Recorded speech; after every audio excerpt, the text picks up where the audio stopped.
దాని అథర్వణవేద. ఇలా 4 భాగాలుగా ఆయన విభజన చేశారండి. ఆయన విభజన చేసేవాడు. ఇంకా వీటిలో ఏమున్నాయంటే ఈ రథమిక్ గమనం, ఋగ్వేదం.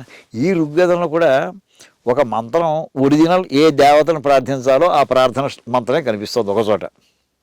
ఇంకో చోట ఇక్కడ ఈ మంత్రాన్ని ఎక్కడ వాడుకోవచ్చు, ఎలా వాడుకోవచ్చు, దాని బెనిఫిట్స్ ఎలా డెరైవ్ చేసుకోవచ్చు, అది ఇంకో చోట ఇక్కడ కనిపించిందండి.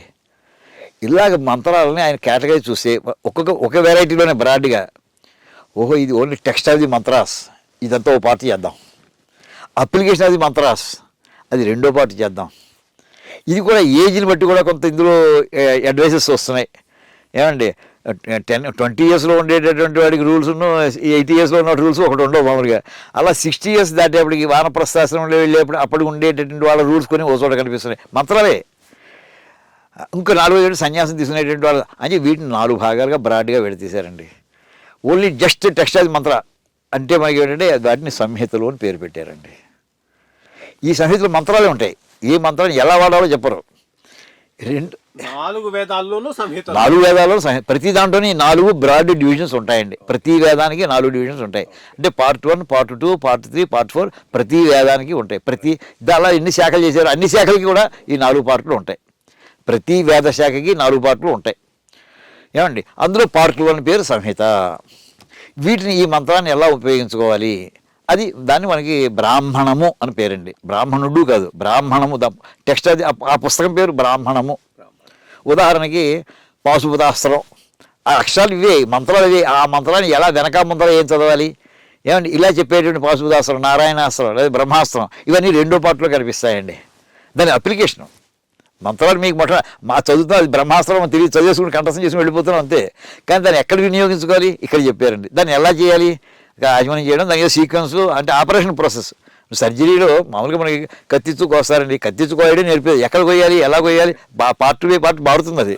ఏమండి అంచేత అది సెకండ్ పార్ట్ అండి. ఇది ఏజ్ని బట్టి చెప్పినప్పుడు దీనికి రెండో బ్రాహ్మణము.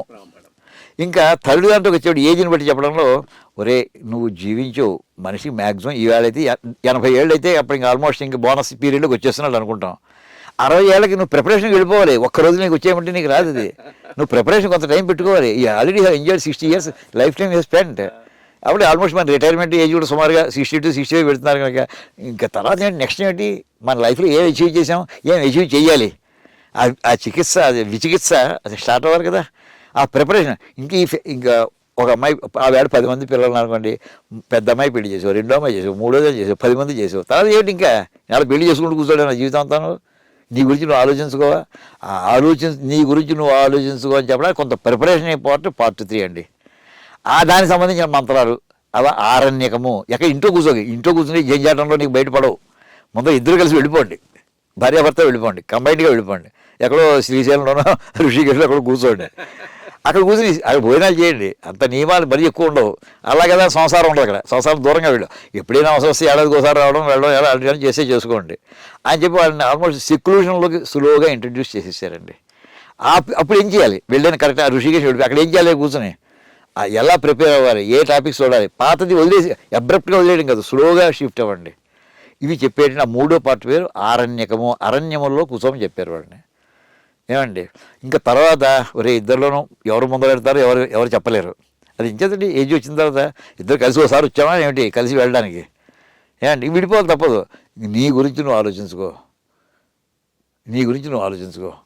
అని ఈ రకమైన. అది ఇంకేంటంటే నీ గురించి నువ్వు ఆలోచించుకుంటే లోపల ఇంత చెప్పేవరా, అసలు నీ గురించి నీకు తెలుసునా, ప్రపంచం గురించి ఇంత స్టడీ చేసావు, ఇంత కంట్రిబ్యూట్ చేసావు, ఇంత అచీవ్ చేసావు, నీ గురించి నీకు తెలుసునా అంటే నువ్వెవరో చెప్పేసా ముందర అనే ప్రశ్న వేసుకున్నారండి.